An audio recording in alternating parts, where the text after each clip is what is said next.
বরিশাল জেলা দক্ষিণ বিএনপির উদ্যোগে শহীদ রাষ্ট্রপতি জিয়াউর রহমান এবং সাবেক প্রধানমন্ত্রী ও বিএনপির চেয়ারপারসন বেগম খালেদা জিয়ার কবর জিয়ারত করা হয়েছে।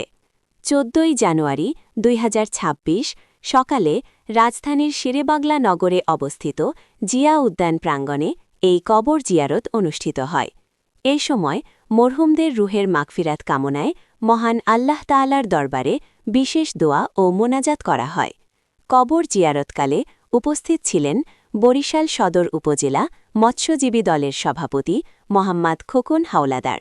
এছাড়াও বিএনপি ও অঙ্গ সংগঠনের বিভিন্ন পর্যায়ের নেতৃবৃন্দ শহীদ জিয়াউর রহমানের দেশপ্রেম ও আত্মত্যাগ এবং বেগম খালেদা জিয়ার গণতন্ত্র পুনরুদ্ধারে গুরুত্বপূর্ণ অবদান গভীর শ্রদ্ধার সঙ্গে স্মরণ করেন।